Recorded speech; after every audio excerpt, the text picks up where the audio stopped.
In our last podcast, we established this concept of a Hall of Fame, which is a pantheon of people whose biographies are just so ridiculous and so interesting that they need to be immortalized and enshrined somehow.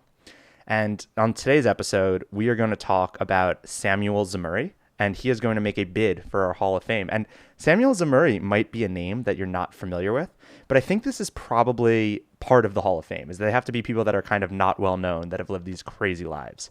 And this story is going to take us deep into the world of bananas. Matt, what do you know about bananas? Okay, so this is sort of tangential, but there's a chocolate shop in Brooklyn, which is very avant-garde and kind of hipster, called Fine and Raw, which is very close to the Morgan L stop. They have a signature milkshake, which is called the... Also, you know the fashion house Dolce & Gabbana? Yes. Dolce & Gabbana? Yeah. Okay. So they have a milkshake which is called Dolce and Banana. It's Dolce and Banana, but I think because the fashion house is Dolce and Gabbana that you should pronounce the milkshake as Dolce and Banana, and it's one of my favorite milkshakes. That's a great story. Yeah, and as an American, I love the flavor of bananas. But you know what's interesting is that everyone loves the flavor of bananas. And it's kind of interesting, right? Because bananas are considered kind of an American staple, but there are 0 bananas that are grown in the U.S. And the story that we're going to talk about is this book that's called The Fish That Ate the Whale. And it's a story of why, when there are 0 bananas grown in the U.S., it's the most popular consumed fruit in the U.S. And there is one hell of a story to it. So first, here's some random facts about bananas. Did you know that bananas are technically a berry? Oh, yeah. That was so hilarious in that book. He was like, yeah, it just seems weird to call them a fruit, so I'm just going to keep calling them... Or, like, it seems weird to call them a berry, so I'm just going to keep calling them a fruit. Yeah. So banana trees can grow really quickly. They can grow 20 inches in 24 hours, and allegedly you can hear the banana trees growing, which is really interesting. Yeah, they're technically clones because bananas, like, they don't grow on seeds. They grow on these things called rhizomes, and I had to look up what rhizomes were. Yeah, but because of this, it makes it really interesting, right? Where if you have a food that's all a clone of each other, like one virus that like can wipe out that specific strain, can wipe out the entire population, which will become interesting. But also it's a benefit because they don't have seasons, so you can just grow them forever. Yep, you can grow them forever. They are the tallest tree that does not have a woody trunk in the world. There's a lot to know about bananas. But anyway, the thing that's kind of interesting about them is they are considered kind of the perfect fruit in the sense that they're really easy to transport. They have really thick skin. And all these reasons that we're talking about, they can grow really quickly. They're always in season. They're delicious and they're nutritious. Yeah, exactly. And they're not native to the U.S. In fact, they would only be grown in kind of Central America. That's like the tropics is the climate that they grow best in. And up until pretty much the Spanish-American War, people in the U.S. were not really familiar with bananas. They were considered this kind of like orthogonal luxury item where they would wrap them in foil and kind of sell them as like a luxury thing. Oh, this rare exotic food from the Caribbean or whatever. Like a dragon fruit or something today. Yeah, exactly. The way that we'd have a dragon fruit now. And kind of the interesting thing is, like, I guess after the Spanish-American War is when kind of like capitalists came into Honduras more because like they had thrown out the Spanish. Now all the American capitalists come in. And there's just kind of like an interesting history of traders, pushing this stuff back and forth between the U.S. and the Caribbean. And you can imagine, having these venture capitalist type people on the ports of Boston in like 1850, just looking at the stock coming in and some guy looking at bananas and having a vision in his head, like, this is going to be huge. Yeah. They were kind of startup founders, Yeah, they were. They were the startup founders of their day, these merchants. Totally. Yeah, that would just like figure out how to, port these exotic fruits over and sell as many as they could. And also it got into the kind of life and death of cities. So New Orleans was a really big hub of commercial activity in those days. And people emigrating to the United States from other countries would see it as a destination, whereas I feel like no one sees New Orleans as a place where they want to get to now. Oh, interesting. Yeah.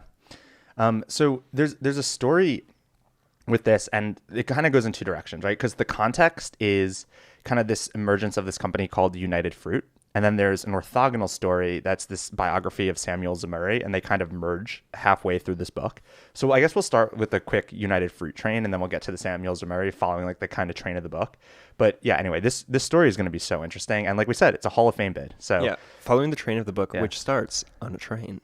does Remember? Oh, well, I guess the Minor Keith thing is like No, when he's selling the bananas, like he's on the train going back to Mobile, Alabama, and then... Oh, are you talking about Zemurray? Yeah, or, yeah, okay, yeah, so yeah. like it starts before Zemurray though. It starts with Okay, like all these like United Fruit that's guys. true. So like you have these dudes in Boston, and like it's like had to be like 1870 or something, that are just like on the docks looking at bananas like, hey, I think we can sell these into the US. And they start, businesses doing it. And they started this company called Boston Fruit.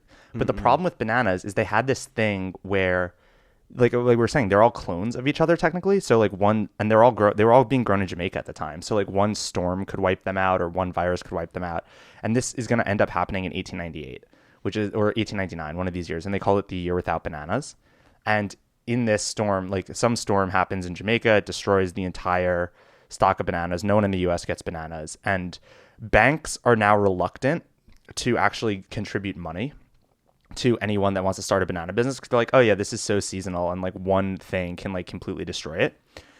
But it was kind of interesting because there were people that had started this company, Boston Fruit, kind of realized actually what the problem is that there isn't enough money in the banana business. Because if there was enough money, we could have, plantations diversified across Central America, and then one storm couldn't wipe us out. And they also had this vision that you could take bananas, which were a kind of high price, low volume fruit, and transform it into a high volume, low price fruit. So instead of having it be a luxury, have it be more of a commodity that was like for the masses. Like what Henry Ford did with cars. Yeah, exactly. You could take it into the masses. And yeah, this was the vision of the people at the time after this year without bananas. And what was interesting is that the banking industry and banking infrastructure of the US wouldn't contribute money because they thought these were bad businesses. But the people that were entrepreneurial at the time that thought they could be good businesses still wanted to do it. So they all started raising money from like the mob. Yeah, but also I think United Fruit was started by this guy, Minor C. Keith, wasn't it? So this company, Boston Fruit, wants to raise all this money. But this guy, Minor Keith, they were saying he was someone like completely orthogonal to even the Boston Fruit guys. Was he American? What was his deal? Yeah, I think so. I think he wanted to build a railroad from Canada to Tierra del Fuego. Which is where? In the end of Argentina. Oh, really? So he wanted to build a railroad that went all the way from Canada. Yeah, so this guy like goes to like Honduras to like scope out railroad tracks and starts building railroads in Honduras. And has an epic mustache. Yeah. His name's Minor Keith, which is a great name. But he starts kind of building the railroad system, but he's also trafficking bananas on his railroads that he's building.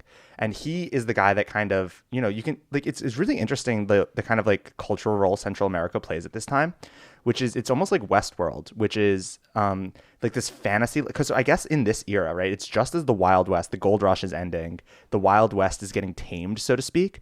So it's people that like were like, wow, the Wild West is so lame now, but Central America is lit AF. Yeah. This is a meme from the movie Butch Cassidy and the Sundance Kid. They are outlaws in the Wild West, and then there's like, this is just too normy. Let's get out of here. Let's go to Bolivia. Yeah, exactly. And then they arrive to Bolivia, and they're like, this place sucks. But I think that's what this Minor Keith guy does, and that's very much what all these banana traders are going to do. They go to Central America because that's where all the fun is, so to speak. And he builds some banana plantations in like Honduras or whatever. And basically when this Boston Fruit company starts raising all this money that they want to be like, we need to get bigger, that's how we get the bananas into the US, they merge with Minor Keith because they're like, this guy has all the plantations in Central America. We have the business acumen to sell it in the US. Let's merge, become three partners, start this company called United Fruit, which starts probably like right at 1900 or something like this. And then I forget the names of the founders. There's some guy, Baker, Minor Keith is one, and there's another one. And they start just this epic campaign to just monopolize the banana trade. Like they go to every single port, and they'll just go to the traders that are trading bananas and go, so you could either compete with us or we will buy your entire business and give you stock in United Fruit, and we're going to dominate the banana world. And almost everyone, Like Rockefeller, or all of these titans, like Carnegie, or I feel like in this age it was all about monopolies. yeah, this is very much that era. It's right Yeah. at the turn of the 1900s. The Gilded Age, Mark Twain called it. Yeah, and United Fruit is very much a Gilded Age kind of company. Totally. They buy up, but what's so interesting, right, is because they're trafficking all the bananas, they essentially need like a modern navy in order to do Oh this. yeah, the Great White Fleet. So they eventually, they buy up they give stock to all the merchants. They buy what is essentially like the biggest standing navy on the Western Hemisphere outside of the U.S. Navy, just to sell bananas into the U.S. Wait, but isn't it so awesome how this idea that they used to dominate the banana industry by giving stock to the people that they bought out was eventually their undoing? I love stories like this where like it's so interesting because it's like Marx says capitalism contains the seeds of its own destruction, and Yuval Noah Harari says liberal humanism contains the seeds of its own destruction, and it's like also buying up small-time banana people contain the seeds of their own destruction. Also, Stalin, in creating a big Poland, created the seeds of his own destruction for the USSR. So he like gave Poland like all this area, which was formerly Germany, and what's now Belarus is what was Poland before World War II. And it was in 1989, all of these revolutions started in Poland. So it's so awesome to me. And he thought that like by doing that, he would always make sure that Germany and Poland were enemies. But now, like, the governments of Germany and Poland have a good relationship. Is the idea that just because they diluted the founder equity so much, they sowed the seeds for, like, rebellion, kind of? Who, United Fruit? Yeah, because they're giving stock to... He, like, had all of that... Yeah, but when you say it sows the seeds for its own destruction, like, what are you referring to? Because when Zemurray was, like, they gave him so much stock for... Oh, gotcha. Yeah. And then he comes back to them, and, you know, like... Yeah. Oh, we can't understand you. And he's like, well, you're fired. Can you understand that? Yeah, so Such a bam we're going to get to some pretty epic boy drama. I mean, the story is going to get so crazy. It's going to be amazing. Okay, so anyway, United Fruit's becoming this major monopoly. And what's kind of interesting, right? So they had this idea that you could control supply and demand of the banana market. So yeah, they were controlling supply because they thought, okay, if we buy up all the traders, we can just determine how much supply is there. We can make it artificially low if we want. We can make it artificially high if we want. But they had to also control the demand. So nobody in the U.S. at this time had really even had bananas. And they have this weird kind of cultural thing because they kind of look like dicks. So you couldn't put them... No, that's a real thing, though. You couldn't put them in magazines. It's true. And even oh, yeah, that's true. Dude. Okay, sorry. Okay. Yeah, they were saying like... Yeah, that women couldn't be seen eating bananas in magazines. That was a... That's still a thing. You still can't have pictures of women eating bananas in magazines. In the movie...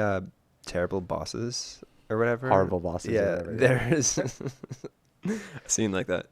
Yeah. So they have this like kind of weird cultural stigma, but they said that United Fruit, what they would do, they essentially had this meme warfare campaign to have people in the U.S. start liking bananas. So they would go to the docks of Ellis Island where like the boats of immigrants were coming in, and they would give every person off the boat a banana and say, "Welcome to the U.S."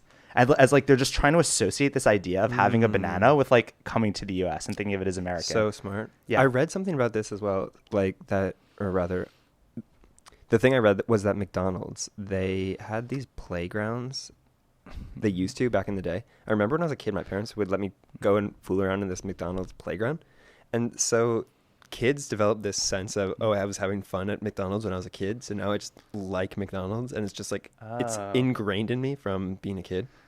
They also said on that, riffing on that they created baby food that had bananas in it because they wanted infants from the day they were born to be consuming bananas. It does. There is baby food. Oh, yeah. Wow. And then they said they made like banana bread. That wasn't a thing, but they just like started going in all these directions. Like, how can we get more foods with bananas? Bread. How can we just associate bananas with the American consumer market? They said they tried to make coffee. Like a coffee sweetened with bananas, right? Yeah. They tried to... No, it was a coffee replacement. It was like some sort of caffeinated drink that they wanted to compete with coffee that had bananas. Whoa. But it was like... people don't think about this. They just assume like, oh yeah, bananas are a thing.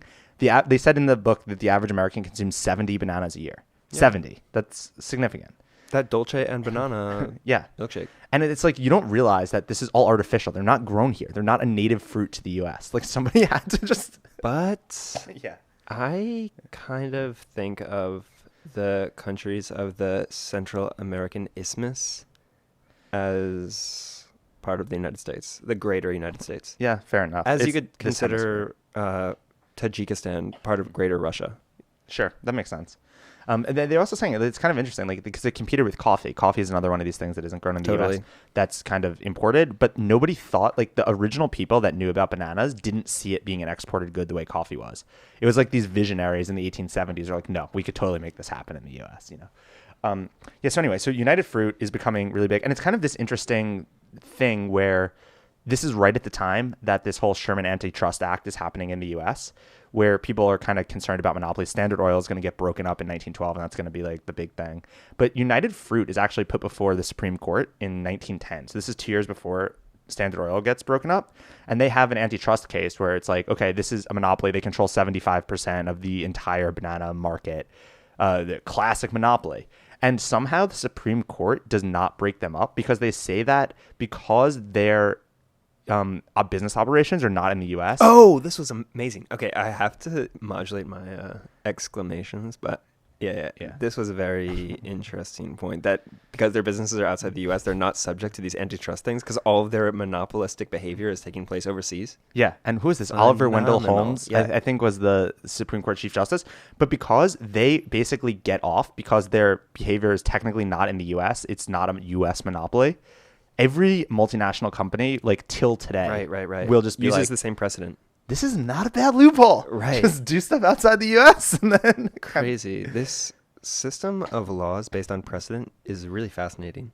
Yeah, and it's kind of, and you'll see this, like this is why this story gets so fascinating, is that United Fruit will set precedents in many different ways that people will follow. Totally. So you and I had a conversation earlier in the week, and I really liked the idea that you said, which was that a good book shows you just how connected everything is. And a good book that tells a good story, it brings in so many dynamic components of modern life. And this story totally does that because it's ostensibly the story of one dude's life.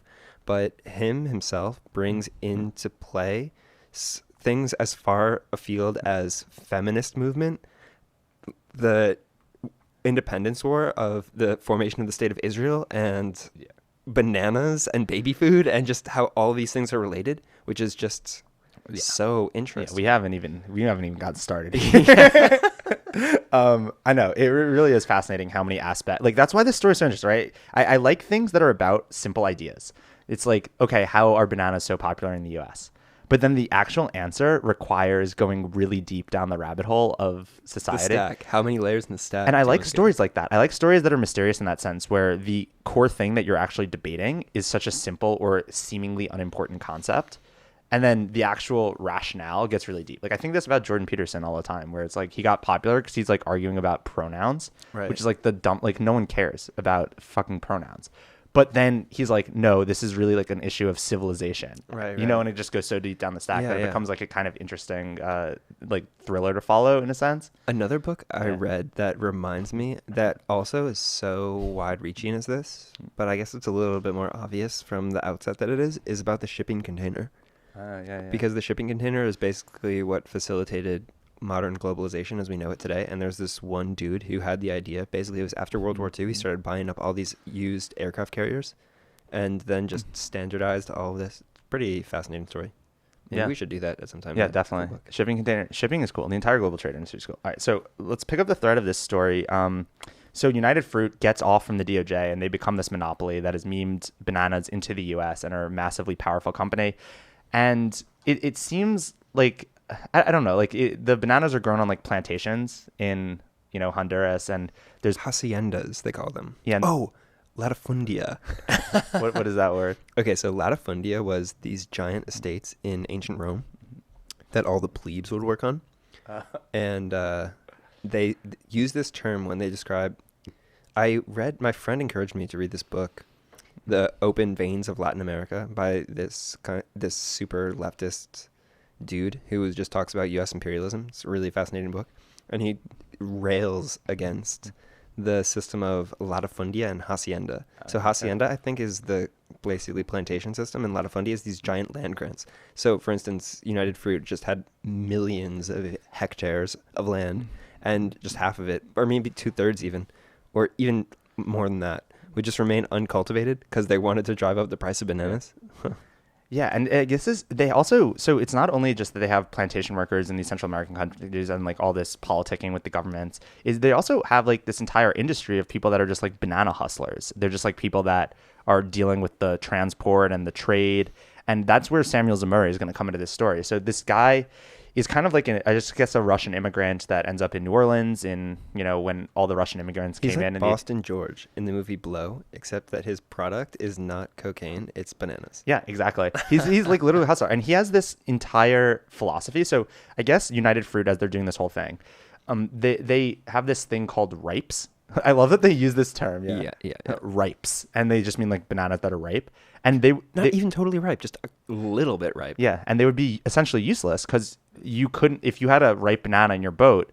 Well, what are you going to do? Get it like to the market, sold like before it's like done? No, you won't. So they just like threw them out. I did this as a science experiment once when I was a kid in 3rd grade. If you take a ripe banana and you put it with a bunch of bananas that are unripe and then put it in a plastic bag or a paper bag, they all get ripe faster than bananas without a ripe one in it. Wow. And they said that in the book. Yeah, they make other bananas ripe in fast too. Yeah, that's nuts. But he basically thought, he's like, okay, these companies are just taking the ripe bananas and throwing them overboard because they're useless because they can't sell them quick enough. But I bet if you just took the ripe bananas, bought them super cheap because they think they're useless, and just hustled, you could sell all these ripe bananas before they go bad. The dude's basically selling dime bags of bananas. Yeah. And he goes on from selling dime bags of bananas to being a kingpin of the global banana industry. Yeah. That's the thing. I always think about this. If you're actually an intelligent person, selling drugs is the stupidest thing because there's so many things that are legal. Coffee. That you could sell. Yeah. So it's just, if you focus in on selling drugs, you just must be a total moron. Interesting. Yeah. Because you could be this banana person. Exactly. Or like SIM cards or these weird like electronic anything. components. Yeah. It's kind of interesting. I was thinking about this too. Okay. So you have this story of, this Russian immigrant that comes to the US, starts peddling bananas, and is eventually going to work his way up to like overthrowing Central American governments. Or even just doing battle with the United States State Department. Yeah, it's going to become epic. But then I think about this all the time. So if you're like some like, immigrant in the US now, like that ends up in New York City, like, don't you feel like they all like just end up in these gig economy jobs, like working for like Uber or like working for Seamless as a delivery person? And like allegedly it's supposed to be better because you have a flexible schedule. You're not like worked as hard. You can, you get paid well. But then I was thinking, it's like, you don't really have that like upward mobility thing where like you're not going to have some guy driving for Uber that's going to run the company, or maybe you will. Yeah, maybe but I'm just it's totally a different thing. And I think also that it's a cultural thing because, for instance, I have a friend whose family is from Gujarat, and Gujarat is really interesting. Where is that? It's on the border of India and Pakistan. Okay. And they were all, many people from Gujarat were displaced during when India and Pakistan split up into 2 countries. And there's a big diaspora, and they have a culture of industriousness and hustlerism, which I think was something that Samuel Zemurray also had. Yeah. And yeah, for instance, there's many Gujaratis in the New York City diamond industry. Oh yeah, interesting. Yeah, that makes sense. Yeah, I'm curious though. Like everyone has the narrative that the gig economy jobs are better for workers, but is it if you can't like become these kingpins out of it? Or maybe like you can. Maybe you can. Yeah. Just you could start like some drivers union. Exactly. And then work your way up to like on the board, and yeah. It's the classic story of you start by shoveling people's driveways with snow, but then you just get all the customers, and then you have other people shoveling the driveways and so on. It's in this book, Rich Dad, Poor Dad. Or did you ever read it? No, I never did. Somebody forced me to read it. I read it when I was a kid, but I don't really remember how good it was. But I remember that story. But anyway, so he's like peddling bananas, and he actually builds like a pretty lucrative business just selling these ripe bananas, to the point where he kind of wants to expand his operation. And they said he's in the same boat, where I think this is around the time where venture capitalists and banks didn't think of bananas as a good industry. So he also starts raising money from the mob. But also, I love this story so it reminds me of this Chevy Chase book. I didn't actually read it, but I heard an interview about it once where they were saying that the worst part of biographies is that they don't give you the story of how the guy got that interview, or how the guy got that, critical connection that led him to do that great thing. And in this book, I think that they kind of give you when he goes from Mobile. Oh, he was living in Selma, which I think is great because the only cultural reference I had of Selma was the movie Selma. And every time I hear Selma, I think bad things. But I think that this is amazing because this guy lived in Selma, and it must be just a normal place where there's normal people living their normal lives, and especially in that time when the South was kind of dynamic, at least economically, and New Orleans was a huge bustling port. So he's living in Selma, and then he goes to New Orleans with all his money that he saved up as an immigrant from like the Pale of Settlement, has no connections in the United States at all, and then buys these ripes, and he spends all his money. He just goes in balls to the wall. I'm buying all the ripes. And then he's taking the train back, and the train is so slow. It's going at the pace of a bicycle through the cities and going at the pace of a cow walking around through the countryside. And he's losing his mind because they're going ripe, and he's going to lose all his money. And he's talking. He must have just been such an awesome hustler. He's talking with the guy on the train complaining to him about this. And the guy says, you should just wire all the people that own the local groceries along the train route back to Selma and then just sell it to them. And he says, yeah, but I have no money even for a phone call. And he says, okay, well, I'll help you out like by giving you the phone call, but you need to give me some money. And then they work out some deal, and then he just nails it. And it's just so awesome. Such an awesome story. Yeah, he's a badass. They say what he's going to end up doing at this point is he just gets a roll of money from like the mob, and he literally just has a wad of cash, and he goes to Honduras. And he goes, I'm just going to keep walking north, and I'm just going to keep buying land until my bankroll's empty. So he just walks with a wad of cash. Just, I'm going to buy this. How much? All right. I'm going to keep walking. Here's this. How much? And just buys as much land as he can. Like, this guy just goes so balls to the wall. And it's so interesting, right? Because I witnessed this, like, kind of personally with the cryptocurrency boom, which is the people that went balls to the wall and, like, put all their money in and, like, are going to end up getting really rich out of this are people that grew up poor. Like, they just have this, like, mindset of, well, I've got nothing to lose. Like, I'm betting everything on this. This is the one. And, it's like, Zemurray very much had this. He's like, bananas are the thing. I'm going all in awesome. on this. It's literally chutzpah. That's what he has. Yeah.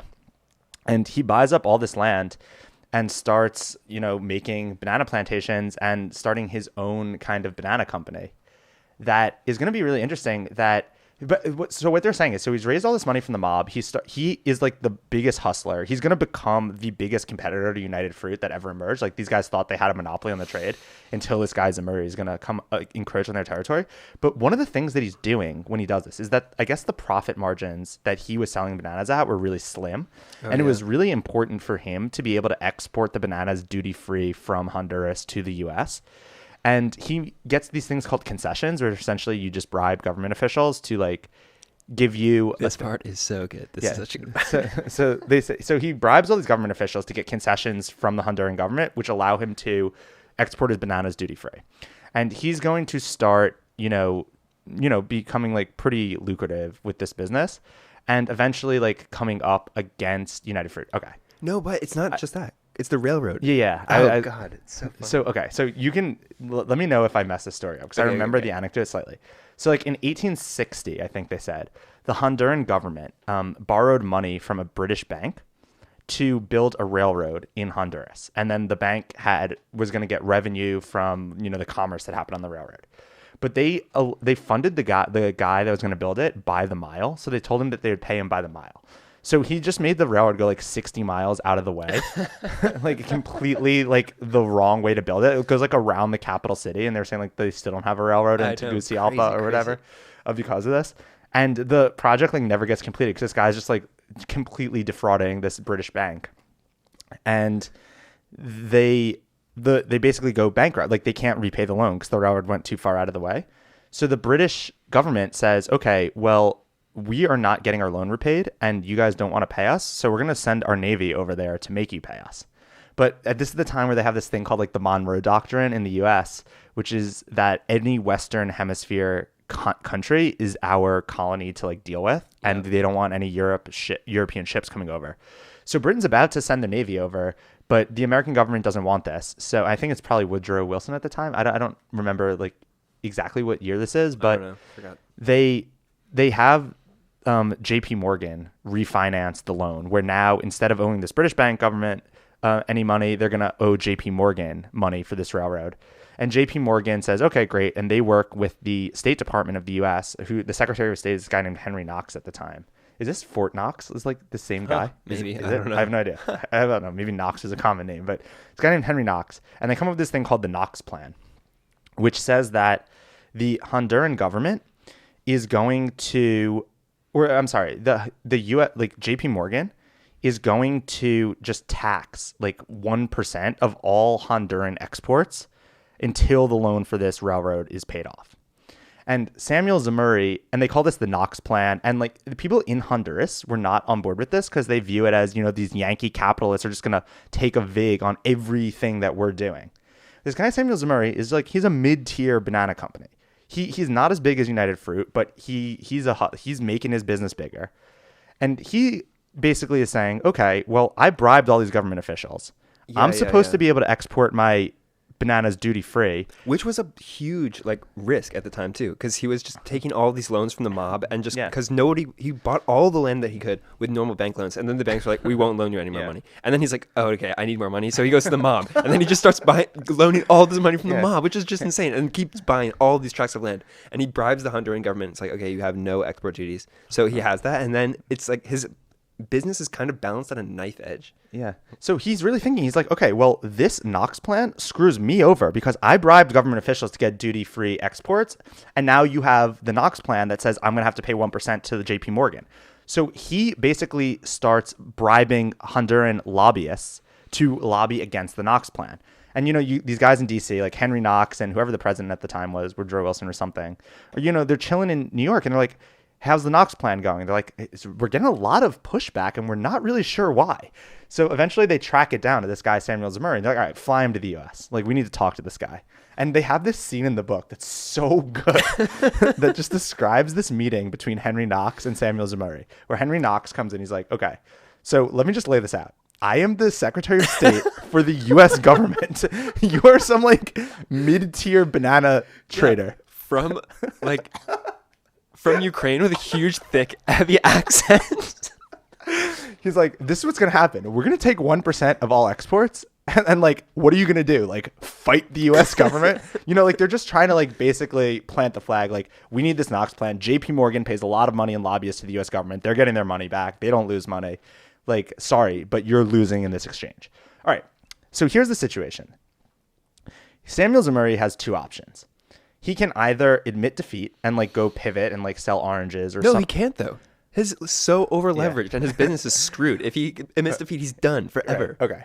Or he could overthrow the Honduran government, instill a different leader that is less receptive to going on board with this Knox Plan. And let me tell you, Matt, if you're going to be an Audio Book Club Hall of Famer, you kind of got to overthrow the government here, right? Oh, absolutely. But this is the thing too. It's I feel like he didn't have any other option though, because he just went so hard, and they're just these crazy forces are just going to try and screw him, and then it's so amazing to me that he just doesn't take it lying down when the United States government is telling him, the Secretary of State invites him to Washington D.C. into his office and just tells him that his business is over, and he just says, okay, fine, yeah, sure, and then he leaves, and then he's just like, absolutely not. Yeah, my business. We have not yet begun to fight. And okay, so this is what I've learned from this book. If you're going to overthrow a Central American government, you're going to need three things. Number one, you're going to need a plausible leader to put in his place. Absolutely. So some guy that has credibility that you can overthrowing any government. They did it with Iraq too. Yeah. All right. So you need that. Two, you need a mercenary army.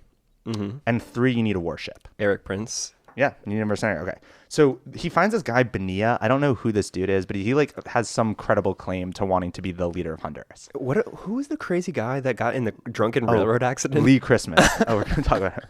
But anyway, so they have this guy that is plausible to be the Honduran leader. And he's also like, okay, people hate the Knox Plan. We can totally stage this as a populist uprising. Yeah, he's like, we have this guy that's kind of a populist leader that people like. Because you have to bribe the media also. Yeah, you need a mercenary army. And this goes into this whole Wild West thing. So there's all these guys, apparently back in this age, and this is not that long ago, it's 100 years ago. Being a mercenary was a totally legit enterprise. The guys were alive until very recent, until our lifetimes. But they're professional mercenaries. They went and fought abroad overseas, and then they come back to the U.S. And this guy that they talk about, Lee Christmas, is a cop in New Orleans, and he's like, that's so boring. I'm just a police officer in New Orleans. Because the guy killed a bunch of people. He drunkenly drove a train into another train. Yeah, and he's like, now I'm writing parking tickets. Get me out of here. And then some guy's like, yeah, you want to overthrow a Central American government? He's like, oh my God, where have you been all my life? And he knows all these mercenaries, and they put together a mercenary army. And then, oh my God, this is so interesting. Too bad John what is it? Fitzgerald Kennedy didn't read this book before. Before Bay of Pigs. Yeah. This is the playbook, right?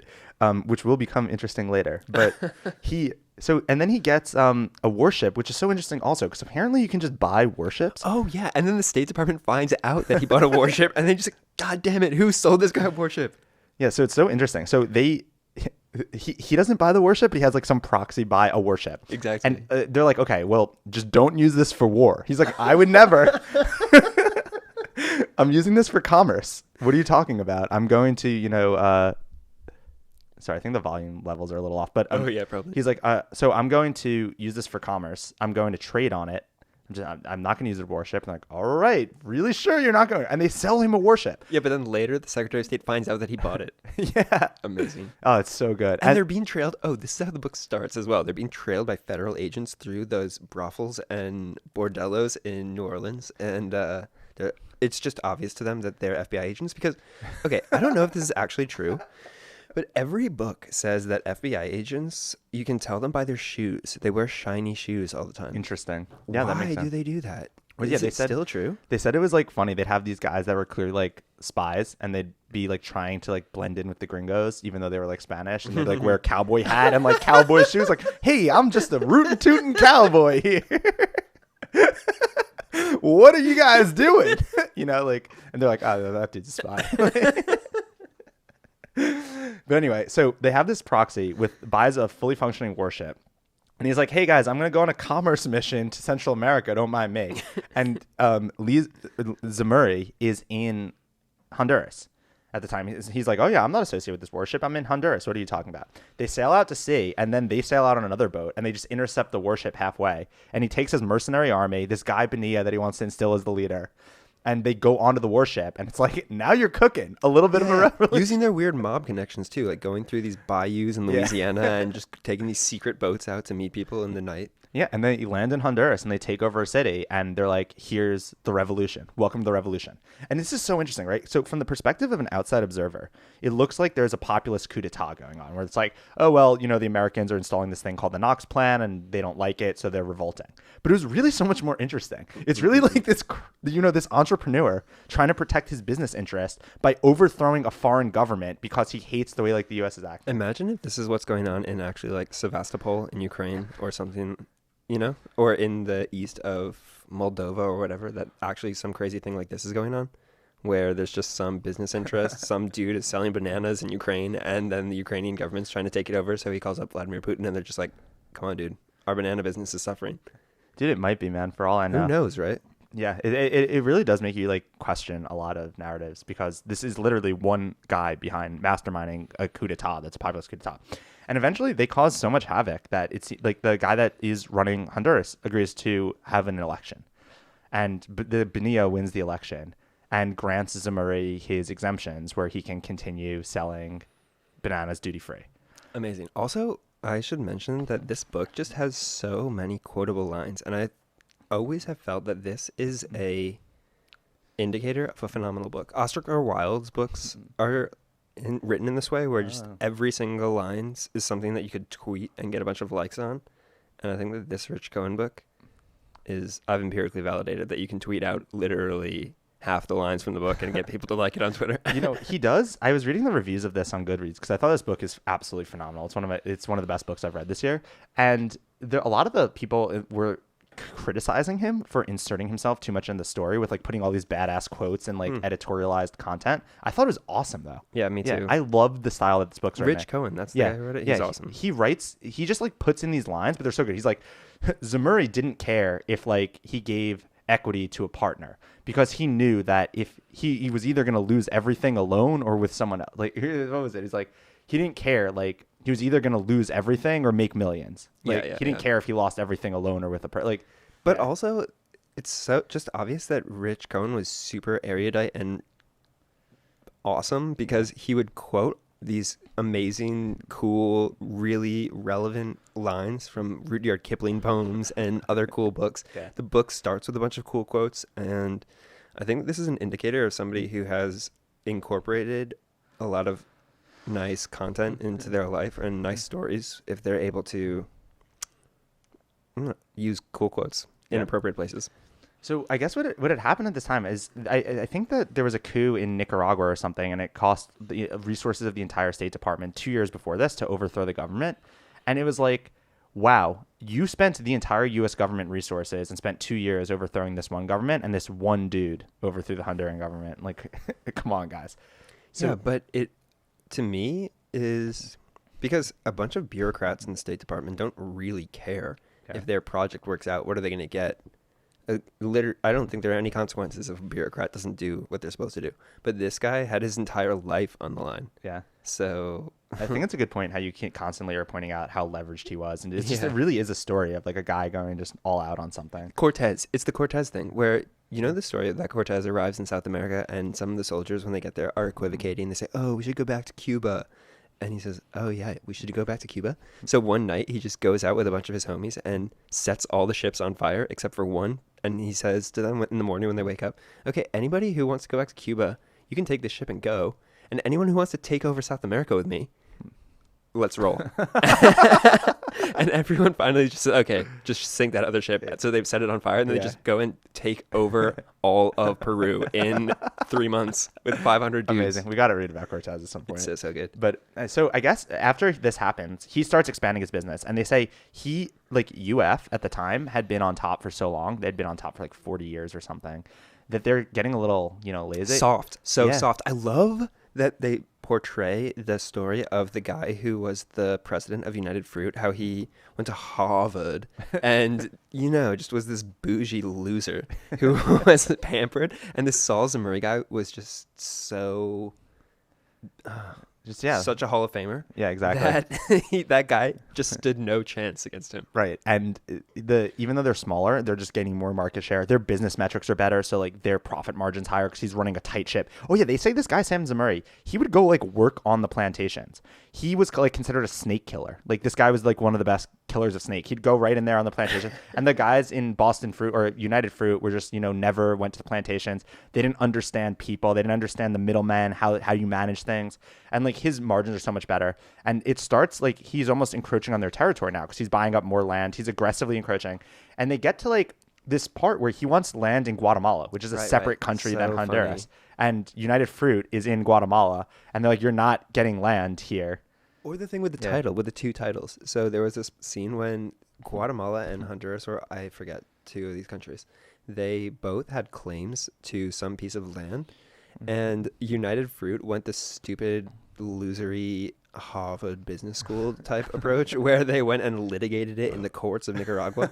And Saul Zemurray was just like, okay, I'm just going to buy the land from both people in both countries. So he bought the land in Argentina, or rather he bought the land in Uruguay, and he bought it in whatever other country, I forget. I'm like mixing up all these countries. Yeah. But anyway, it's just so practical and amazing. And they get to this border war where it's essentially a stand. Oh, this is also so interesting, right? So it's a standoff between United Fruit and the part with the bridge. So his company's called Cuyamel is the company he starts. So it's a standoff between United Fruit and Cuyamel where they're about to like get a war going, and he has troops from Honduras and United Fruit has troops from Guatemala, and they like basically have an army standoff. And like this is the kind of situation now where you'd have the United Nations be like, okay, we're getting the two presidents of these countries in a room to work it out. But it was the U.S. State Department like, all right, we got to get the two CEOs of these banana companies in a room because they're going to start a war on this territory. I want to go to Banana Republic this weekend and buy some khakis from there. Yeah, just because the story is so amazing. But anyway, they call in the two CEOs of United Fruit and Cuyamel, and they're like, this cannot go on. You guys are merging your company. And it's so interesting, right? Because this is, again, right after they broke up Standard Oil. This is in the whole Gilded Age of monopolies are terrible. And they're like, there's too much drama from the competition. The capitalistic competition is causing wars. We need a monopoly. So they're just complete hypocrites. And they know they're complete hypocrites, and they don't even care. But there's this one part. So he he royally screwed United Fruit in this one instance where there was a bridge, or there was a river, and they say, okay, you cannot build a bridge over this river. And he says, okay, fine. So he builds two super long piers that just have about 10 feet of clearance in between them, and then they just throw down some boards and then use it as a bridge. And then when they're done, they just take the board back. And they say, you built a bridge. He says, no, it's just two long piers. But then they screwed him in this other way, which I thought was super funny, where So he has these giant banana plantations and a river that feeds them water for irrigation, and he sees them, like putzing around, like way far away from that, buying up land. He says, "What are they doing? You can't grow any bananas over there." But then later he realizes it was the headwater of the river that was irrigating his plantation, and then they divert the river to go to a different way and just screw him so bad. Oh God! Oh my funny. God. Yeah, it's amazing. And the U.S. State Department is just like, all right, you guys are merging companies. We're creating a monopoly. This can't go on. Oh, and I love it. And then it contains the seeds of their own destruction. Yeah. So what they do is they essentially retire Sam Zemurray. They're like, we're going to give you a ton of money in UF stock. In UF stock. Yeah, it's all in UF stock. So you're just going to get a ton of money in United Fruit stock. Cuyamel will shut down and you'll merge your operation with United Fruit. Oh, and this is really interesting, right? Because what ends up happening is I think they basically force him to retire, which says, okay, Zemurray, you're done. Here's enough money for the rest of your life. You're fine. It's all in UF stock. And then UF goes on this like operation to basically ghost him, like Stalin would make someone disappear, where they just remove him from all company documents and they remove mentions of him. They remove his people. Like they do like this like really weird Stalin campaign to like invisible this guy. So he goes back to New Orleans. He like settles down in a mansion that he buys in NOLA, which now is like the president's house of Tulane University or something. The president of Tulane lives in his mansion now. He has a kid that's also named Sam, which is also interesting. This is going to be another trope. So it's like the Joseph P. Kennedy book where he named his first son after himself, and Sam Zemurray names his first son Sam, and that will eventually he'll go to World War II and get killed also. Oh yeah. But it's also interesting because it's the same idea of like naming a kid after yourself and then having them die in World War II in a plane. Died in a plane. It's very interesting, That's right? True. It's gonna get really interesting. So he's just like a philanthropist. He's also like a badass because I guess so. Sam Zemurray is Jewish.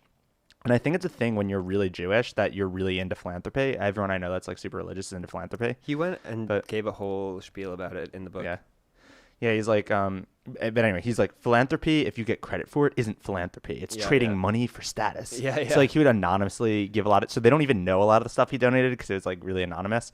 But anyway, he's a philanthropist. He's like retired. And then the Great Depression happens and the stock market crashes and he's watching his UF stock tank.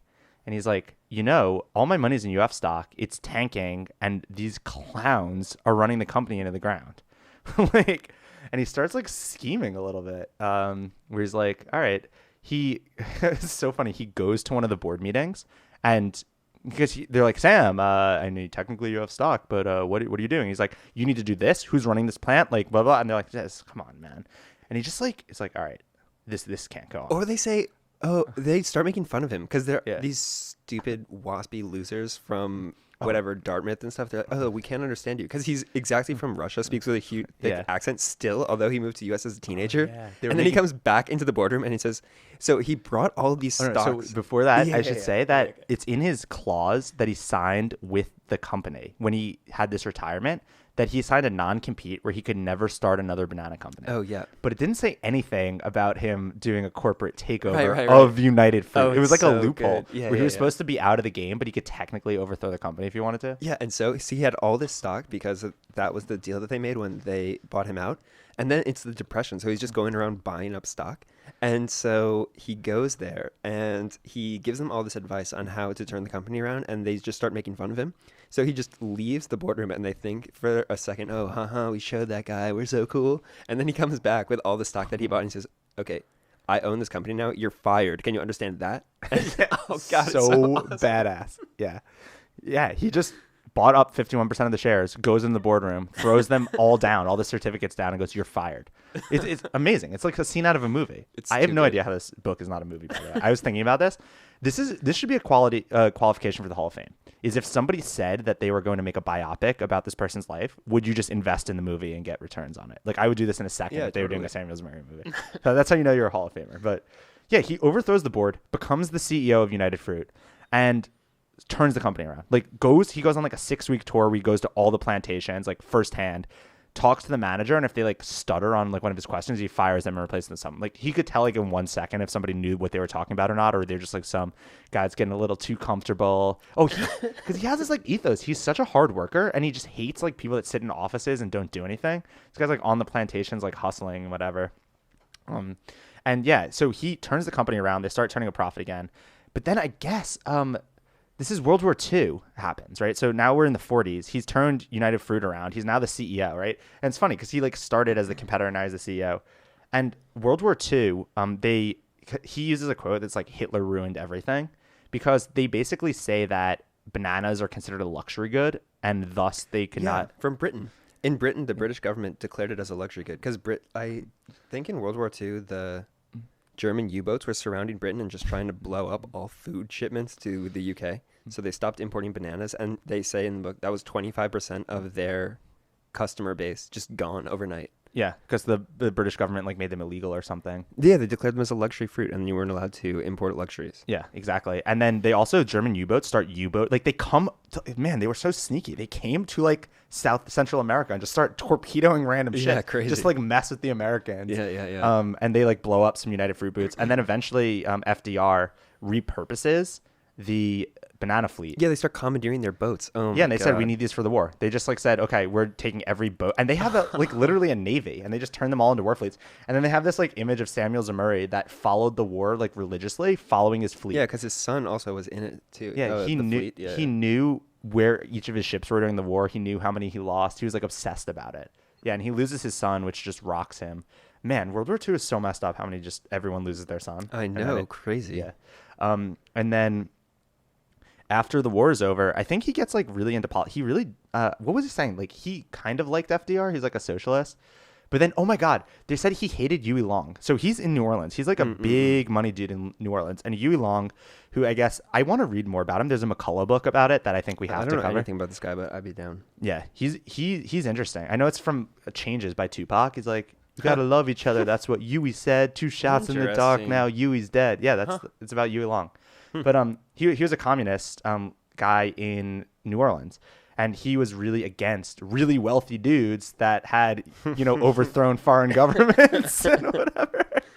And then Huey Long runs for Senate and wins and becomes like making noise that he's gonna run against FDR and win the election for the Democratic Party. And then one day, bang bang, he just has a couple shots in the dark. No one knows who killed him, and he's killed. And there's a little bit of speculation in this book that Mr. Zemurray might have had some New involvement. Orleans is so crazy. Yeah. Also, Lee Harvey Oswald was killed in New Orleans, and interesting. Wasn't he? Interesting. Was it New Orleans? Maybe or he was killed Texas? in Texas. Yeah. I think it's all bleeding together because of that book, or no, that movie by what's his name? What movie? Oliver Stone. JFK. The movie. Yeah. Yeah, and there's a bunch that takes place in New Orleans. Isn't the prosecutors from New Orleans? I don't know. I've never seen it. That's a cool movie. Interesting. All right, cool. He does throw it out there that Zemurray might have been interested in involved in the Huey Long assassination. Fascinating. But then, okay, so check this out now. So there's a whole train of New Orleans politics that the book goes into. World War II is over now. And they say that because he lost his son and it kind of rocked him, he needed a cause to get involved with. Oh, yeah. And he gets very involved with the Zionist cause to, create the state of Israel. And because he's a wealthy Jewish guy, and they're, doing a lot of fundraising from wealthy Jewish guys. Yeah, Chaim Weissman's like in the United States looking actively for funding. Yeah. And he pulls some connections and gets a meeting with him finally. Yeah, and they talk about Zemurray as this kind of, trope of the wandering Jew where he didn't really have a home. He's like in Honduras, he's in New Orleans, he's in Alabama, he's, all over the place, and he never like really settled down in any one place. Oh, and I love how they also keep going back to his growing up for 14 years in some shtetl in like the Pale of Settlement, speaking Russian and so on, and how father worked on a farm. And I think his father died actually, or just had some terrible fortune before he moved to America. So he knew about farming, and he knew about just this kind of grittiness, which informed all of his business decisions and ideas about growing crops later in his life. Yeah, that makes sense to me. That's cool. And that's very much the inception of Israel. It's kind of like that. It's all farmers for the most part. And he gets really involved in the cause. And this becomes really interesting, right? So the inception of Israel is essentially put to a United Nations vote when the United Nations. This part's so interesting. So the United Nations is going to decide whether or not to create the state of Israel. And it's going to be a straight yes or no vote where every recognized nation state gets to cast a vote, and they need like or abstain. and they need like 75. I don't remember the actual dynamics, but this is really interesting because what's like, the big players that are going to oppose it, the big players that are going to be Not for always, it. though. Like Britain abstained, I think. And Interesting. India voted against. Oh yeah, but I was saying for the most part they knew who they were going to vote for. Yeah. And the thing that was going to be interesting was all these like weird countries, like let's say Honduras, Belize, and Nicaragua. right, are going to be able to cast a vote on whether or not Israel should, the partition plan that would create the state of Israel. And they all vote yes. And it's very interesting that Samuel Zemurray decides to retire for a year, take a year hiatus, work some magic, and all of a sudden, like these 3 Central American countries, like Honduras and Guatemala and Nicaragua, all vote for Israel. Yeah. And someone used some mob connections. And they heavily imply that he basically was the guy that made this happen. Yeah. Amazing. Which is so interesting. And then, okay, so obviously 1948, they agree to create the state of Israel. They're immediately attacked by 5. Yeah, but there's an arms embargo. This is so interesting too. Yeah. And so I remember reading there. I used to read like a lot of books about this. And so there was that Škoda arms work in the Czech Republic, and they were manufacturing munitions for the state of Israel, but they needed a license from a state to actually buy those. And so Emperor Haile Selassie of Ethiopia purchased those arms on behalf of Ethiopia, and then transported them to Israel. And then so they were saying in the book that there were 3 places where munitions were coming to Israel before 1948. One was Ethiopia. One was New York City, where there would be a crate of vegetables, labeled vegetables, but smells like gunpowder, going to Haifa. And then the other was all of these South American countries. So Nicaragua and Honduras and so on. And then there was also this really interesting part of the book where there was this guy, Anastasio Somoza, who I think was fighting with the Sandinistas. And he was universally recognized as this terrible dictator, blah, blah, blah. And no one would sell him weapons except the state of Israel was selling him weapons. And people were up in arms about it. Oh, why are you selling this guy weapons? He's so terrible. And they're saying, yeah, but in 1948, he was the only guy selling us weapons. So, yeah. Yeah, it's so interesting. You have this idea of a crate that just says like bananas showing up, to Jerusalem that is supplying the Israelis with weapons to fight against, these invading armies. It's so interesting. To fight against 5 armies. Yeah, such an interesting story. And they heavily imply Zemurray was involved in sending the weapons to Israel. And then, so I guess what ends up happening there. Okay, so this is also interesting, right? So now, after World War II, I didn't even know this. So there's no CIA at this point. There's this thing called OSS, which is like whatever it stands for. Office of Security something. And after World War II, they'd created this war intelligence agency for other wars, but there's this kind of inflection point with the US where after World War II, it's like, it's not like let's wind down this war. It's like, hey, you guys want to like keep this intelligence agency maybe, and it's so funny because this was in that Joseph P. Kennedy book too, where he very much wanted to wind the US back down away from this like globalist attitude. Yeah. And they go a very opposite direction. And this OSS agency gets created in this National Security Act into the CIA. And now there's this idea that's, okay, we're the CIA now. We need to monitor the world. Hey, there's a lot of activity on our southern border. Like, how do we get involved with this and put leaders that we like in place? And it's very much, they don't know.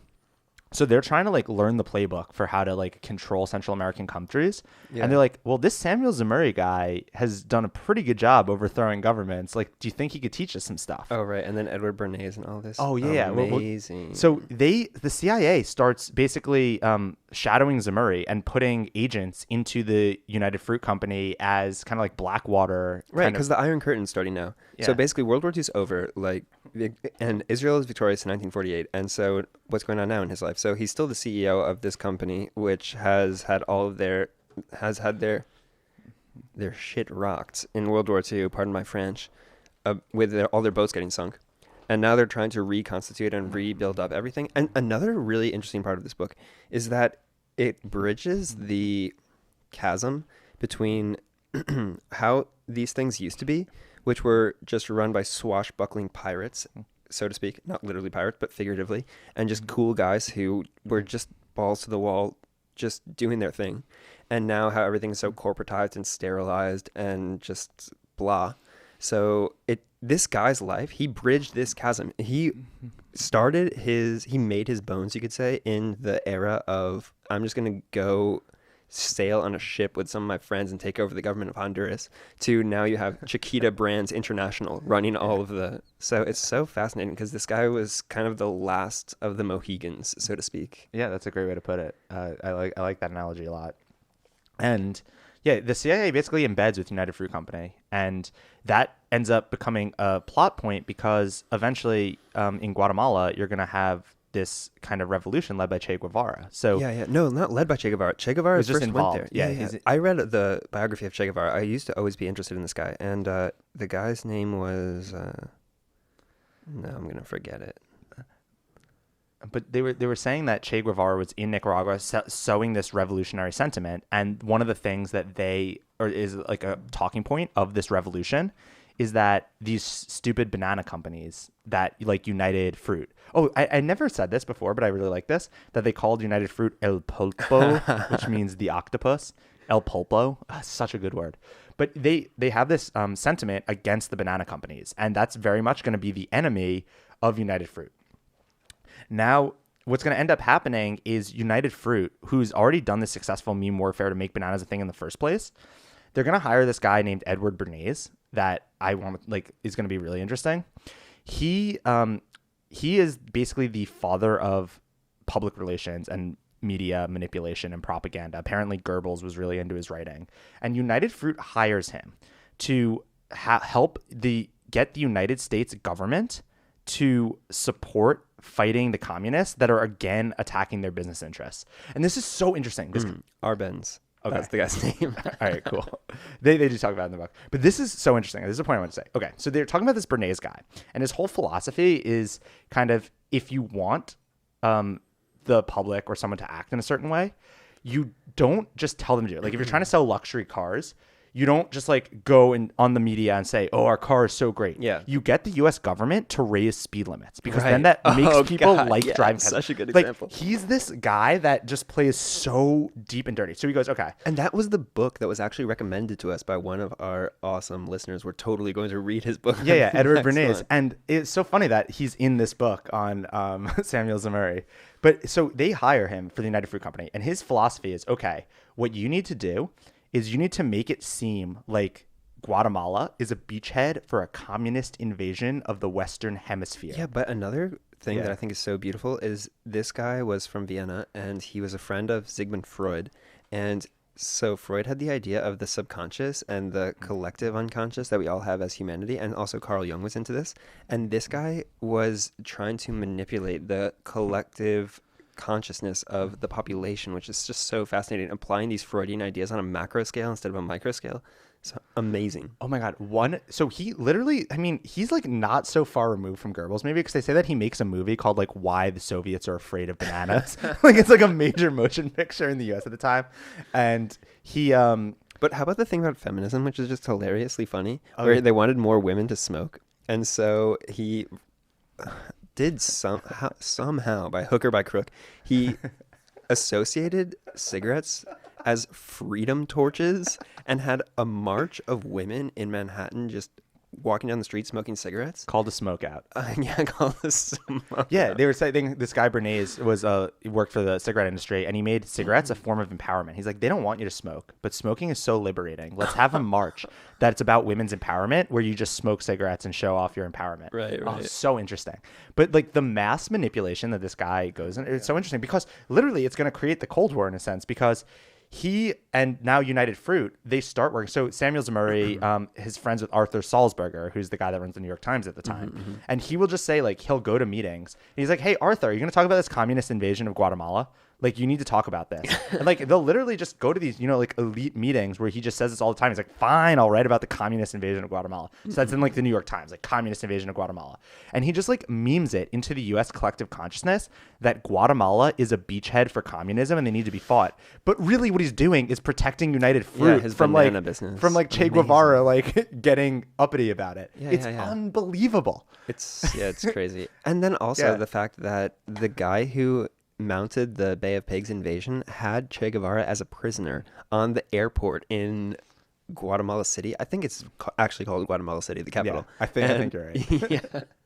And they let them go, and he is quoted in the book or referenced in the book as saying that he learned that he should absolutely never let anyone go ever again. Yeah, he like could have killed Che and decided to have mercy. He's like, you know what, I'll have mercy on you. And then he watches like the Cuban Revolution, which is led by Che Guevara. And he's like, I should not have let that guy go. Oh man, what a story! It's incredible. Is there even more? There's probably more that we're not even leaving out. Yeah. So what do you? Yeah, and then the interesting part as well is that this guy Rich Cohen, he went to Tulane, and I think it's fascinating because have just always been interested in the things around me. So the names of buildings. Why is this building named that way? And then I want to go and look into the story. And so apparently half the buildings on Tulane are named for this guy's family. There's a building for his daughter, which is one dorm. There's a building for him. The president lives in his old mansion. And it's just fascinating as well that he just talks about how New Orleans has just declined as a city, and the current United Fruit building is right now occupied by a bank and some other things. Oh. And there's all these beautiful murals and tapestries on the wall. And he goes in there and talks to this clerk. And he says, yeah, just the clerk's, oh, can I help you? And he says, yeah, I'm just interested in looking around. This used to be the United Fruit Company, you know, Samuel Zemurray and so on. And the clerk has no idea what he's talking about. And so I thought that was so funny because it's just for me, reminds me that if you don't have fun, so I think that Samuel Zemurray, while he was doing this thing and building this empire, he was having fun the whole time that he was building it. It must have been just funner than shit to be like just living that guy's life, doing that thing, creating those plans, and just seeing them through to execution. And so people, I think, oftentimes talk about posterity and doing things for posterity to leave a legacy, but legacies are just so hollow and vapid and just nothing, because even, you die and then what you leave over, no one even cares. This guy was an emperor, literally an American emperor, and no one even knows about him. Like, we're just hearing about him from this book, and he donated to educational institutes, and he was instrumental in like the establishment of a homeland for the Jewish people, and just an amazing person, and no one knows anything about it. So it's like, I don't know. It's just like, if you don't have fun while you're doing a thing, then don't do that thing. Yeah. Awesome. I agree totally. Yeah. Cool. It's a cool story. I think I want to say something again. I don't even remember at this point, but oh yeah, he's a Hall of Famer. Right? Totally. Like, we don't even need to argue about this. 100%. Congratulations, Samuel Zemurray, the third Hall of Famer of the Audiobook Club. All right, cool. You want to talk about Fordlandia? Yeah, totally. So, okay, we finished this book, The Idea Factory, last time, and at the end of it, this was kind of at the beginning, I was like, oh, here we go. Here's a pitch from Simon & Schuster about listening to their next audiobook. And apparently, though, it was a really good pitch. And I was, oh, that's interesting. Hear the story of Henry Ford's forgotten Amazonian empire. And so my ears always prick up when I hear about Amazonian empires, because I am a huge fan of the movie Fitzcarraldo by Werner Herzog. And and yeah, I just thought that this story sounded fascinating. I looked it up online. I've also always been interested in Brazil. I think because my uncle married a lady from Brazil, and she is just really interesting and always just telling these crazy stories about Brazil. So just ever since I was a little kid, I was always fascinated by this country and this place. And yeah, so we read this book, and I thought it was fascinating. It's also kind of the story of a like a guy who tries to create a South American empire in the style of United Fruit, but it just sort of ends in disaster. And then you could also think that all of these kind of giant American BAMFs who try to establish themselves in South America have some similarities. I think that there were United Fruit made towns where they would grow sugar and stuff, and even Fidel Castro grew up on one of them in Cuba. And wasn't there a Hersheyville where they made coca for chocolate and stuff? Yeah. So, yeah. Yeah, I guess the premise of this book is that Henry Ford, when his automaking empire is really taking off, is one of the big problems is sourcing the rubber. And it's not like just rubber grows on trees, Matt. Wait, actually, rubber apparently does grow on trees, which I did not know until I read this book. But yeah, rubber grows on trees, and it grows in like a really Amazonian / rainforesty climate. And they're like importing it all from the British government, basically. And they're like, all right, this cannot go on. We need to create our own rubber thing. And I think United Fruit is going on at this time, and they're kind of the model of how you do this kind of thing. And they decide that they're going to create a plantation in the Amazon rainforest to just make all the rubber for the tires of the entire automotive industry of the Western Hemisphere. And because the British and the Dutch are trying to make a cartel and jack up the prices because it's British Malaysia and Dutch Indonesia. Yeah, and this is such an interesting anecdote from history. Anyway, they create this thing called Fordlandia, which is a 5-year project to create a village that just grows rubber. And it's considered a massive failure, I think. And it's one of the blemishes on Henry Ford's record. But this book is a very in-depth analysis, almost like too in-depth, I think, about how Fordlandia was operated and the reasons for its failure. I did take away some interesting things from this book, though, because have you read Henry Ford's biography? Yeah. I'd never read it before. So I was fascinated by just the like little tidbits of insight you get into Henry Ford's persona. I thought it was really interesting that there's kind of this like techno-utopian angle to Henry Ford, where he very much thought that the creation of the automobile and the manufacturing processes that he pioneered would kind of bring world peace. And I think you see this with a lot of kind of massive technology entrepreneurs. Totally. Where it's, okay, I created the automobile. This means that everyone can travel to different places, and all the violence in the world comes from ignorance of other places, and my manufacturing automation pipelines will mean that people can work on my assembly lines and make a real salary and not have to just be poor and doing whatever, and that will lead to people being able to afford cars, and it'll cycle back on itself. And he very much had this vision that what he was doing was so incredible for the world. And then he comes face to face with World War I, where he watches automobiles murder people and gun people down with guns on them, and have his industry pipelines manufacturing missiles bullets at a scale that had never been seen before because of his techniques. And it's just this clash of ideology. And I think that one of the reasons he creates this Fordlandia thing is he's so just aghast at the reality of World War I, where he's I need to try this. We need to start over here. Let's go to the rainforest. It's man. a complete dude. Yeah. The guy is Elon Musk. So I like the concept that there's nothing new under the sun, and people look at Elon. So, and I'm just totally suspicious of people. I guess I'm kind of a contrarian, maybe too much, but yeah, it's if everyone loves Elon Musk, I don't like Elon Musk, and so everyone thinks that he's just this magical unicorn that is just pioneering everything for the first time. And so to me, I feel okay, Elon Musk wants to make a colony on Mars. Okay, Henry Ford did that. He made it in the Amazon, but the Amazon was basically Mars at that time. Elon Musk is changing the world with his cars. So, okay, Henry Ford already did that. And everything that Elon Musk does, it was just, for me, hilarious because I feel that Henry Ford already did that. Been there, done that. Yeah. Yours truly, Henry Ford. I like this anecdote in the book that the entire time he's friends with all the OG American entrepreneurs. So he's good friends with Thomas Edison. Thomas Edison's the crazy inventor that is touching a million things. And Thomas Edison's convinced you can make synthetic rubber and not have to use these rubber trees. Yeah. So it's an orthogonal point of Thomas Edison trying and really failing hard to make rubber synthetically. Yeah. You have to make one of these trees. And oh man, it was so interesting. So in a sense, this book I didn't find as interesting as the banana book, because like I said, I really like these stories that start out about something really, really minute and then spiral into this incredible web of complexity. Yeah. This is almost just such a straightforward narrative in the sense it's some American entrepreneur is okay, I'm going to take these guys from Dearborn, Michigan. I'm going to take these suits and middle-aged managers, and we're going to go down to the Amazon, and we're going to create a massive rubber manufacturing process. And it goes exactly the way you think it would go. It's almost you said that to me earlier in the week, and I remember thinking, yeah, that's just so spot on. It's the culture in the Amazon was people didn't work. That was no concept of work. It's if you tell somebody that story, it's what do you think happened? Yeah. That's what happened. It's they had no idea of work. This is hilarious to me because also it's just so interesting, right?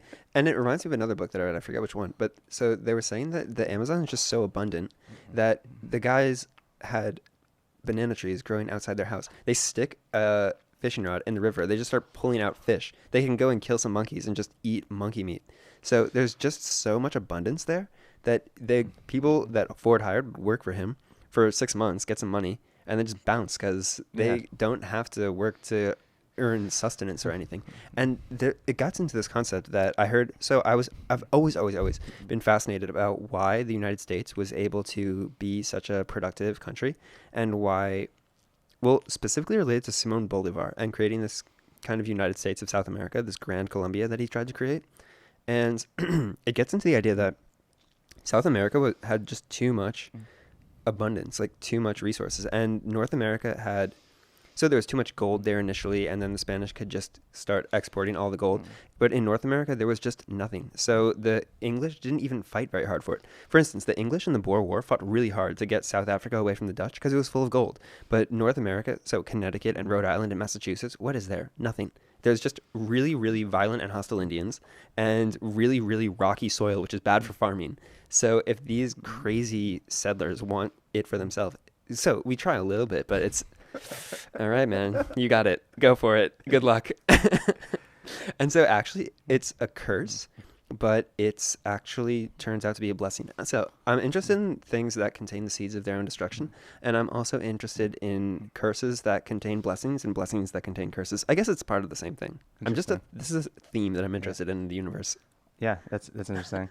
I like but going back to the abundance thing, I think it's this fascinating clash of people that don't have the concept of work, and then like the work guru that has created the ultimate assembly line manufacturing process at scale to change the world. And it's just like they talk about these guys from Dearborn that are like middle managers that come in and they're basically gods, like they're the richest person in the entire country, and they're like, well, this is awesome. And their wives are like, no, it isn't. We're in the Amazon and this sucks ass. It's just like this really fascinating, like, I guess that's the story about this that's interesting, is this like really fascinating cultural experiment. Oh, yeah, like a crazy sociological experiment. I also love how the jungle just apparently, so I've never actually been to the jungle, although I want to. And I think this is a little bit what Fitzcarraldo is about, but apparently the jungle just makes people go crazy. And it's also about Vietnam War. It just, when Westerners go to the jungle, they just lose their mind. Like, it's very similar to, Heart of Darkness, which is a phenomenally amazing book about these dudes that go to the Congo and they lose their mind, and Apocalypse Now, they go to Vietnam, they lose their mind, and Fordlandia, they go to the jungle, they lose their mind. There's this story where these guys, they go and they're trying to collect seeds, but actually they just start expensing everything and just go absolutely crazy. They just hire a prostitute to be their cook, and they just like go around like just pillaging as crazy river pirates. I think he said there's something about the Amazon that makes you want to tame it. Like, you just see this jungle and it's so wild, and you're like, we can create the things that we know there, and then no one succeeds. It's like a meme. I know, it's amazing. People try to tame the Amazon, and then the Amazon always wins. Oh, but this is kind of depressing in the sense that, okay, so it used to be like that.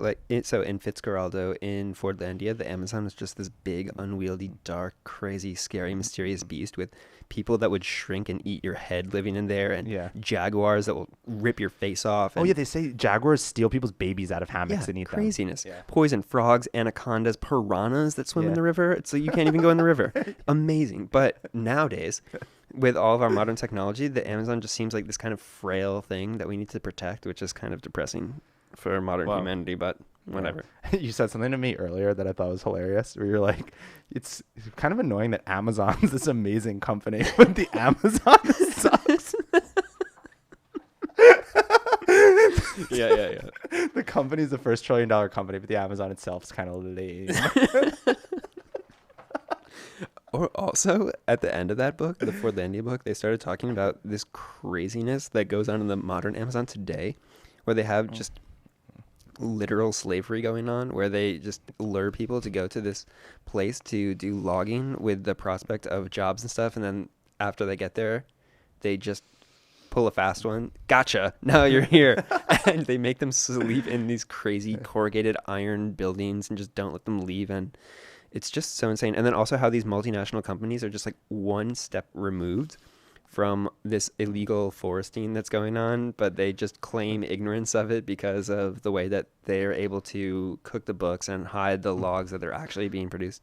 Oh man, it's interesting how the government because they're talking about Fordlandia, he had to do a lot of negotiations with the Brazilian government to do this, and just the idea of kind of being the leader of the land rights for the Amazon is so interesting, because they say Americans just assume everyone's so stupid and they're so much smarter, but then those guys actually have a complete idea what they're doing. They just feign dumb, cause, and manipulate Americans all the time. That's so interesting. And there was a couple. Oh, yo, did you know Fordlandia is still there? I think this is so interesting. Yeah. He mentions at the end of the book that kind of Fordlandia. So it's this 5-year experiment to grow rubber, and there's a lot of problems with rubber in that you have to grow it far apart because you don't want the parasites that can take down a tree. In going Brazil, to another you tree. have to grow it far apart, but in Malaysia, you don't.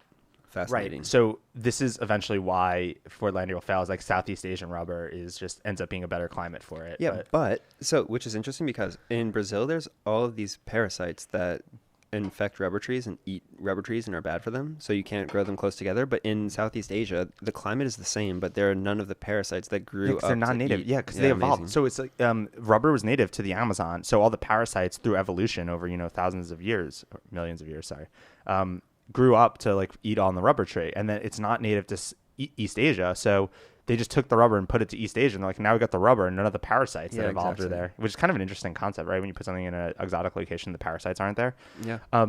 But yeah, they just didn't know all this, and they had to figure it out, and it's just a disaster. They're so ignorant. They didn't know what season to grow it in. And yeah. This is one of my favorite quotes of Henry Ford also, that he said, we don't hire any experts at Ford Motor Company because we've unfortunately found that as soon as a man considers himself to be an expert, he stops learning and is hostile to all new ideas and doesn't try and incorporate them into his knowledge base. And I've found this to be true in my life too. And I always try and approach things from the idea that I want to learn more and that I don't know everything about everything. And I just like that idea. But this idea of trusting in gumption and intuition, which served Henry Ford really well in the early days, ended up screwing him a little bit in Fordlandia because he just disregarded the advice of people who actually knew what they were talking about and growing rubber. And they also say, to tie this back to the Zemurray book, that he intentionally disregarded United Fruit. United Fruit's hey, we know everything about building plantations in these foreign lands. He's I don't need United Fruit. I'm Henry fucking Ford. And they were talking about how his relationship with United Fruit, and he didn't like taking loans from the government or anything like this. He did it all on kind of his own. But yeah, that is a fascinating point. And Harvey Firestone, they were friends, and they wanted to grow rubber in Liberia, which apparently Firestone did successfully. Really? Yeah, they knew each other and stuff. I know that they mentioned Harvey Firestone because I'm oh, the dude Firestone, the tire. Makes total sense. This was a guy that Henry Ford knew. I'm sure there's a Goodyear. That's probably a dude. Yeah, totally. Oh man, I didn't even think about that. Probably. Yeah, they're all probably got drinks together. Yeah, crazy. And it's totally interesting that they must have started their businesses at the same time, Firestone guy and Ford. Oh, but I was saying, I think they're saying that Fordlandia is still there. So I guess this thing fails, and then everyone moves out. It gets completely abandoned. It's just this abandoned village in the Amazon. Because they're saying Henry Ford didn't want to create a rubber plantation. He wanted to create civilization. He's this crazy visionary. Oh yeah. That he literally believed in this idea of civilization in the Amazon. I'm going to tame the Amazon and create capitalistic infrastructure there. Yeah. And just it becomes abandoned, the Ozymandias kind of style thing. But they're saying in the last 5 years, people started moving in. So there's all these kind of dope buildings. We can kind of use this for stuff. Yeah. And now it's kind of a functioning city. You can kind of go there, I think. I would love to go there. Yeah, that'd be pretty crazy. Yeah. But another thing that I think is interesting is that I always am fascinated to hear stories about how Soviet scientists one-upped American scientists or Western scientists to invent something, for instance, going to outer space, which is just amazing if you think that before the revolution in Russia, this country was on the level of, I heard somebody say once that Russia was on the level of Brazil before the Russian Revolution, and then in the 1950s and the 60s, they were sending people into outer space. That's insane. Yeah, it's amazing. That's absolutely insane. I know, right? Yeah. And they also synthesized fake rubber out of petroleum, which nobody thought you could do. And Soviet scientists did that, apparently. But then in World War II, petroleum was a very scarce resource. So they were thinking, okay, we could use valuable petroleum to synthesize rubber, or we could just grow it on trees. So call up Henry Ford and try and get some of that Ford rubber. Yeah. It's so interesting because you have this you have this kind of like okay, yeah, like getting rubber, like where do you source all the rubber for the tank treads of World War II? And then you read these stories, like we were talking last podcast about Jack Kilby being in the forest in Nepal fighting the Japanese. It's like, what were they doing in Nepal? And you know, there's always like a reason like this. Exactly. It's like, oh, that's where the rubber trees are. Right, you know, right. like there's always a reason for why these things, like orthogonal battles are happening. It's so awesome that you said once to me, and I really like this idea, that when you read a lot of books, it's as if you're compiling a theory of history, and then you have to compile it and then act on the world. But I always think that, so the compiler for Java is milliseconds, but the compiler for history is maybe decades. So it's as if Joseph Stalin or Vladimir Ilyich Lenin composed an idea for society. They wrote a script. It's like, okay, this is Marxism, Leninism, and enter. This is done. So then they have to put it to the compiler, which is the Soviet Union and all of Eastern Europe. And they're just like, okay, just let this baby run. Like, let's go get a coffee. And then they come back and it's like, oh, there's a bug. Sorry.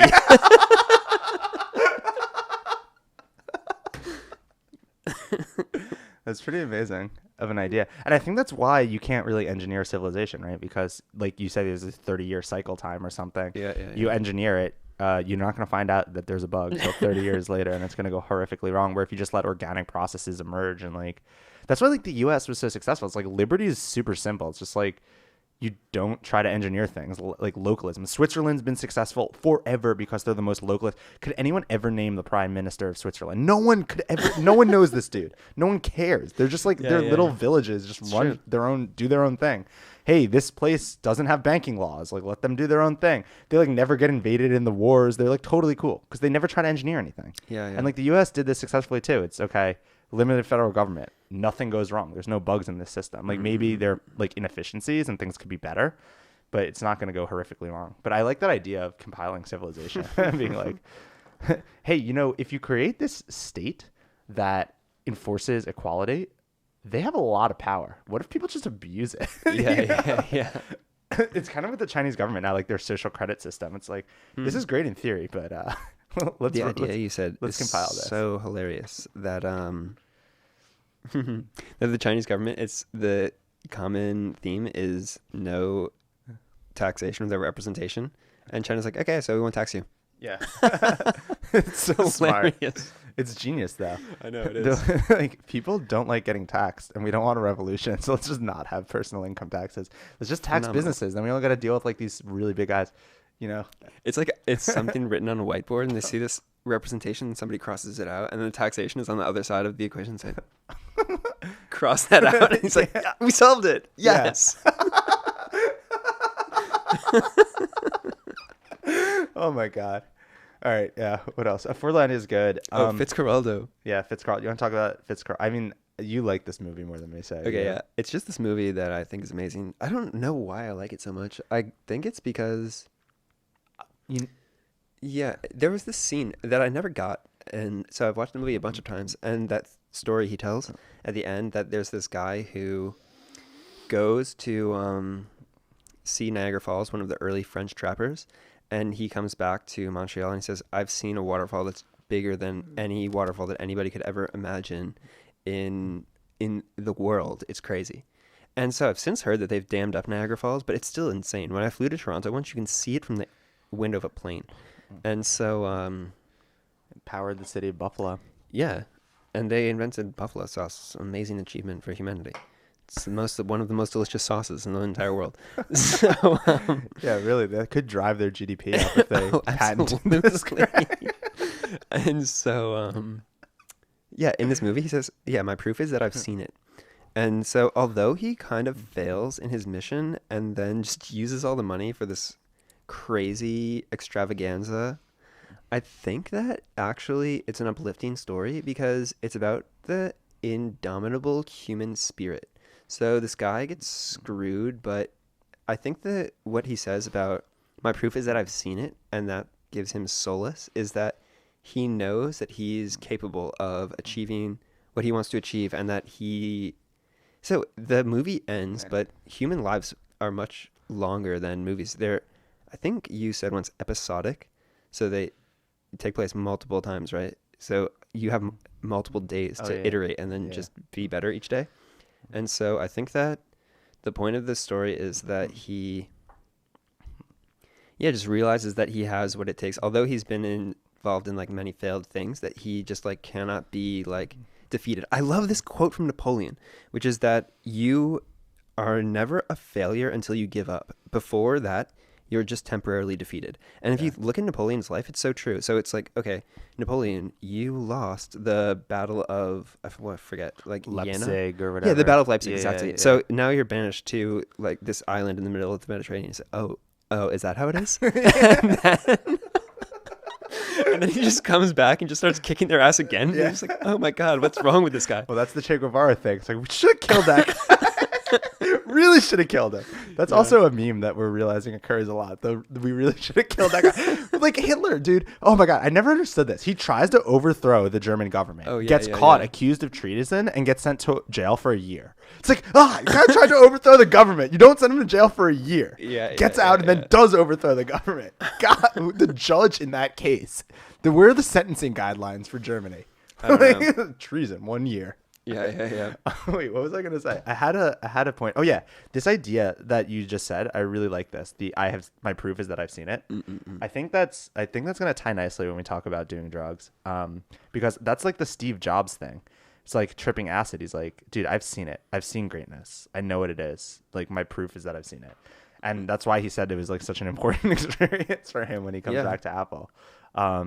Such an interesting idea. I personal witness of something is super important. I will talk about this at some point in the future. Cool. Anything else you want to say about these books? I don't know. Phenomenal books. Really highly recommended. The Fish That Ate the Whale is extraordinary. I think that's a mandatory. I don't like often say like people have to read things, but that's way up there. Totally required reading for School of Life. Fordlandia is interesting, but like I said, it goes exactly as you'd expect. So Fordlandia, take it or leave it. Look it up on Wikipedia though, at least. And 7 weeks, 7 podcasts. Nicely done, dude. Nice. All right, dude. We'll be back next week. Peace.